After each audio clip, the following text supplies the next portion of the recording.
2NURFM News for our sponsor, Cartier Jewellery. Always unique, always quality. Toronto Town Square. It's 1 o'clock. Good afternoon. I'm Belinda De Lasheras with 2NURFM Hunter News. New South Wales opposition leader John Robertson insists moves to privatise the state's poles and wires network will make electricity more expensive for Hunter consumers.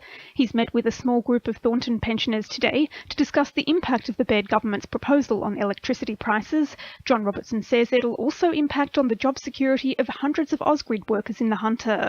Obviously, there are real issues around reliability and efficient delivery of electricity, and what we see in the private sector is job cuts. And in a region that's already reeling from closures in a number of things like coal mines, we don't need to be putting jobs at risk. Meanwhile, Maitland MP Robin Parker says the Hunter is set to benefit and the government will take the issue to the people in March. The reinvestment into infrastructure with earmarked investment in regional areas such as the Hunter will be a huge boon for us, and we're going to the election to seek a mandate to do that. They've already seen the reinvigoration with infrastructure in Maitland. This will just keep that going. Singleton's housing and accommodation strategy is set for an amendment by Council following an administration error. The error, which was brought to the attention of staff on Friday, raised concerns about the possibility of support for a mining village.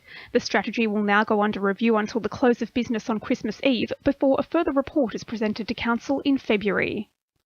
The Greens are continuing to pressure the state government to abandon plans for the truncation of Newcastle's heavy rail line, claiming imminent traffic changes threaten to unravel the proposed Hunter Street cycleway.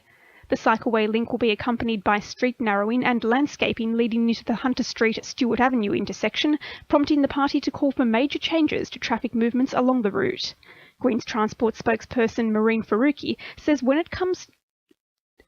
it comes as evidence confirms the Railway Street closure will see traffic volumes rise. Cutting down of the Newcastle rail line will definitely reduce patronage, and more people will be forced to use cars, causing further traffic congestion. And the report that's been released today confirms that the closure of Railway Street will actually further congest Hunter Street. Father-daughter relationships are about to be put to the test across Newcastle thanks to a unique trial being launched by the Hunter Medical Research Institute. The Daddy program is designed to help give fathers the ability to enhance the physical and emotional well-being of their daughters through a range of activities. University of Newcastle Professor Phil Morgan says the initiative has a number of benefits not only for the girls but their fathers. When you bring fathers who are more involved with their children, it has a major impact on their mental health. In this program, because we're looking at it's a family health approach, and the fathers will be having tasks where they'll be working on their own strength and their own fitness, which will be led by the girls who will be designing programs for them. Work to upgrade Bridges Road, New Lambton has been completed, with motorists and residents expected to benefit from improvements between St James Road and Sketchley Parade. Drainage upgrades and resurfacing were undertaken along both sides of the road, including replacing stormwater pipes, curbs and guttering.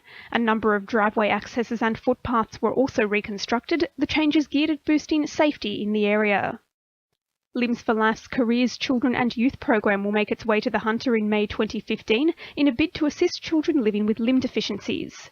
The program, which was initially introduced in Victoria, has uncovered positive outcomes, prompting the NIB Foundation to continue funding.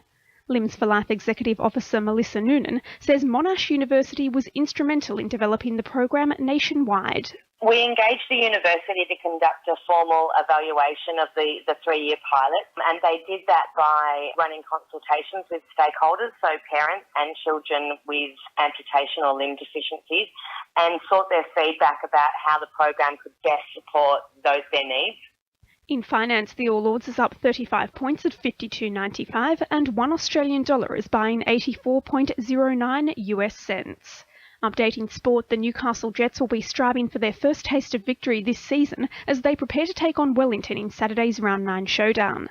The side is yet to claim a win 8 rounds into the A-League season, racking up 4 draws following a series of costly concessions at goal.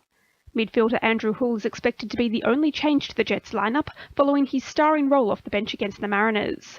Meanwhile, the Phoenix will be hoping to extend their dream run, fresh from a 5-1 trouncing of Melbourne City. Knights back rower Marvin Filippo is set to face some fierce competition for a top-grade NRL berth on the back of his second chance with the Red and Blue. It comes after club officials tore up the 27-year-old's contract midway through the 2013 season following an off-field altercation. And junior cricketers in Maitland have paid their respects to late Test batsman Philip Hughes, donning black armbands in yesterday's New South Wales PWSA knockout finals. 2 at your RFM News Time is 1:05.